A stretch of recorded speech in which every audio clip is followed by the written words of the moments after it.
As of October 31st, 2022, Etsy is introducing new returns policy capabilities for Etsy sellers, allowing you to apply a different returns policy to individual listings. In this video, we're going to take a look at what you need to know about Etsy's updated returns policy settings for your Etsy shop. We're also going to talk about returns in general for the print-on-demand business model.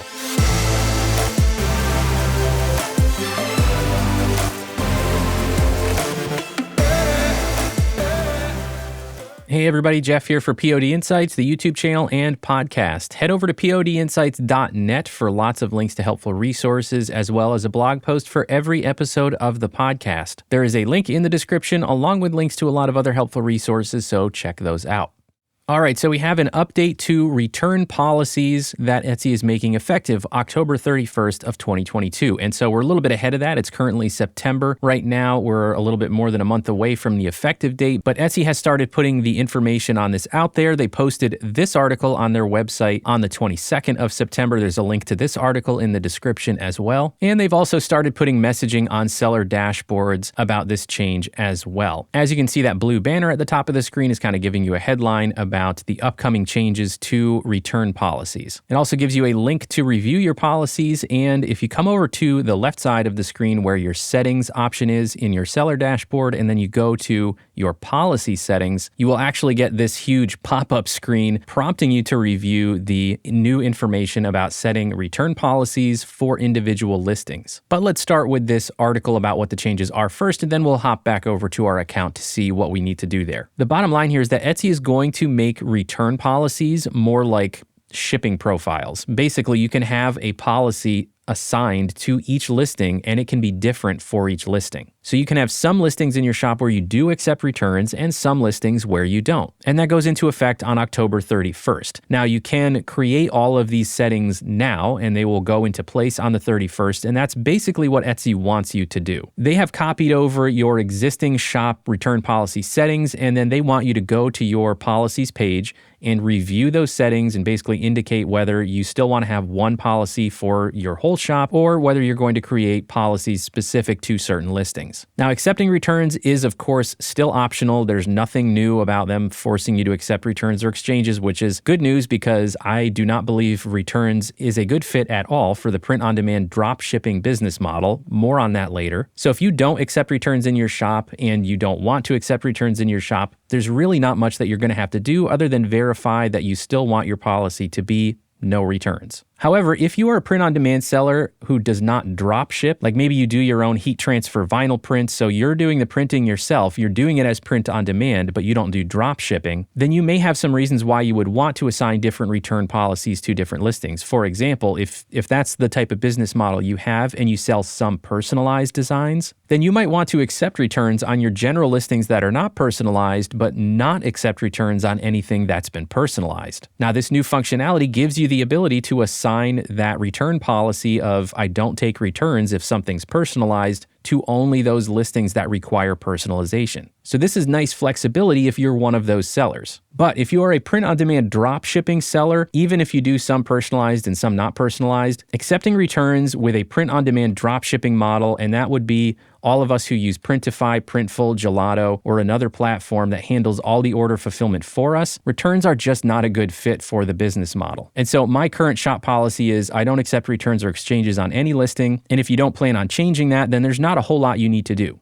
So back over in our Etsy account on our shop settings page, on the policy settings page, we get this big pop-up message here that tells us about the changes that are coming. And it's letting us know beginning October 31st, buyers are going to see a return policy on each listing. Now, if you have a published return policy of I don't accept returns, that's already published on your listings. They're telling you this more because there are some shops that don't have a published return policy. And so customers would have to be reading the description or somewhere else to find the return policy. Basically, Etsy just wants customers to only have to look in one place for any listing or any shop to know what the return policy is. Now, the examples that are shown here are just that. They're examples. They're not reflective of your actual shop policy. And at the bottom here, you can see it says, we've carried over your current policies to each of your listings. Be sure to review them before October 31st. So that's our action item. We have to click on Review Policies. And now we can see our policy settings page here for returns and exchanges. And again, we have a special blue message here asking us to review the policy in in the new format before buyers can see it on October 31st. And so under that, they're showing you what your policy is. So my policy already was I don't accept returns, and that was published in my shop. So the way it's going to look starting October 31st is what they show here. No returns or exchanges, but the buyer can contact the seller about issues with an order. You can also click on Show Me What's New here, and it will kind of give you these pop-ups that walk you through some more information. One thing to point out here is this Create Policy link, because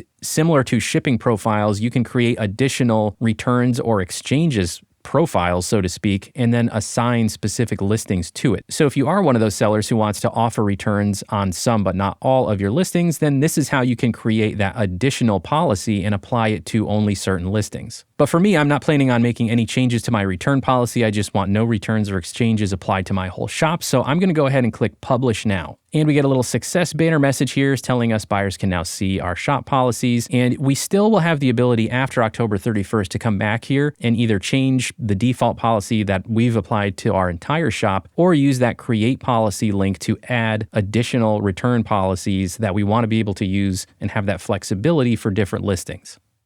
All right, so I thought this update to Etsy's functionality with return policies would be a good time for me to address why I think returns and print-on-demand dropshipping just don't mix. And not only that, but also why I don't think you need to accept returns to be successful. My shop policy on Etsy has been that I don't accept returns since I opened my shop in August of 2020. Now, that does not mean that I have never given a customer a refund, so more on that in just a second. So just to be clear, I am not talking about print-on-demand only. I'm talking about print-on-demand dropshipping. So there are sellers that do print on demand, and they have an inventory of blank t-shirts, sweatshirts, hoodies, and they have printing equipment. They either do heat transfer vinyls or DTG, and they own that operation. Print on demand drop shipping using a platform like Printful or Printify removes that fulfillment and shipping step completely from you, the business owner. But because you're not involved in inventory or shipping at all, that does present a weakness around the point of customers who want to return or exchange something. Because the print-on-demand print providers, the fulfillment partners, they don't want to receive returns back. That's not their business model. They do print-on-demand, and they don't manage an inventory of finished products. So that means the only other option is to give your customer your home personal address unless you have a P.O. box where you can accept packages for your business. So that's the first issue with accepting returns for the print-on-demand dropshipping business model. It's just where do they send the return? The second issue and the biggest issue is the expense. You don't manage an inventory of finished products. There is no stock to return their item to, and chances are if it's apparel, they probably at minimum have tried it on, they may have even worn it, they may have even washed it. So there is a pretty good chance that whatever item you are receiving back, you will not be able to resell.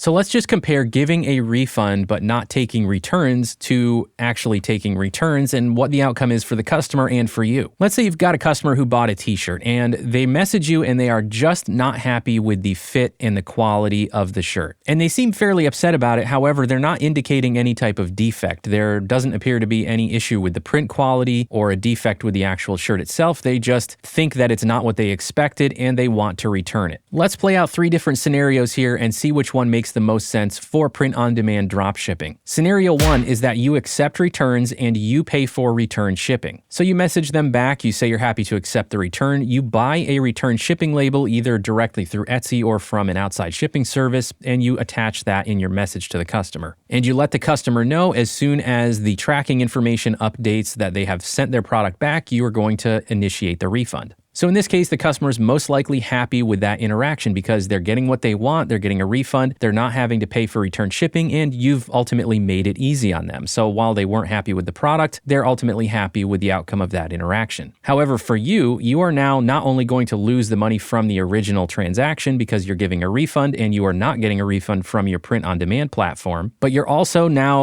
out that return shipping cost. And ultimately, when you get this item back, chances are you cannot resell it, so you're not going to recover any of that cost. In scenario 2, you also accept returns, however, you ask the customer to pay for return shipping. So the experience is similar here, however, you're introducing a new sort of challenge point or point of possible contention with the customer because in all likelihood, the customer won't be thrilled about having to pay for return shipping, but in all likelihood, they will do it if they actually want to get their money back. Now, in this scenario, the only thing that's changed is that you are not going to be paying that additional shipping cost to get the item back. However, you are still losing the original amount of the sale once you give the refund. In scenario 3, your shop policy is that you do not accept returns or exchanges. However, you've identified through their message that this is a customer who seems like they're likely to leave a 1-star review.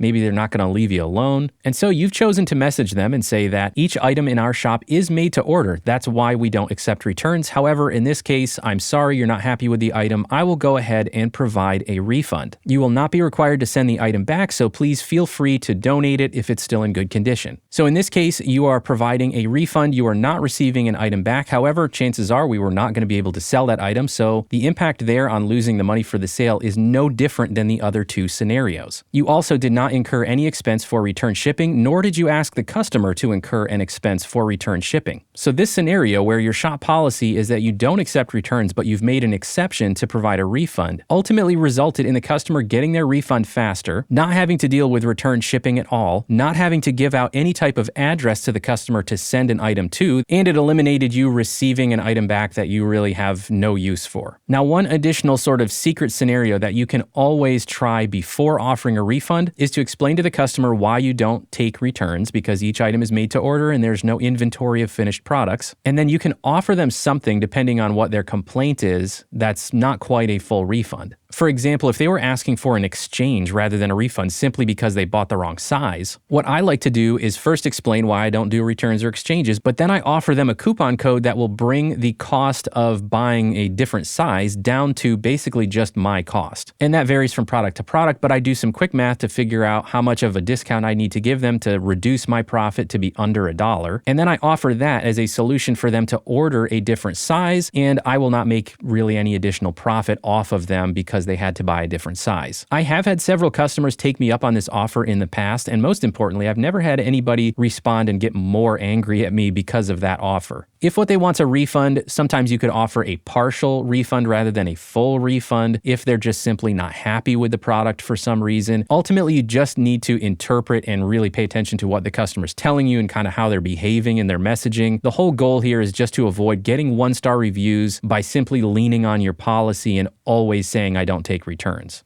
From a rules and procedures standpoint, it is much easier for you to not accept returns, but then make exceptions to that policy than it is for you to accept returns as your policy, but then try to refuse a return or a refund on occasion. So that's it for this video. Don't forget to go into your shop policies settings and make sure that you have set up your returns policy appropriately for your shop before October 31st. And you can always edit it after October 31st when these changes go into effect. And I hope my reasoning for why accepting returns if you do print-on-demand drop shipping like I do just really doesn't make a lot of sense. However, you should be willing to be flexible with customers occasionally if the situation warrants it. Let me know in the comments what your strategy is for handling requests for returns or exchanges if you sell print on demand, and whether you've had any challenges with that in your shop. Also, let me know if you still have questions about the Etsy return policy updates. If you found this information helpful, do me a favor and hit that like button so YouTube can show the video to more people, and subscribe to the POD Insights channel so you can be notified when I come out with new videos. Thank you to all subscribers and all viewers. I really appreciate your support. Thanks, everybody.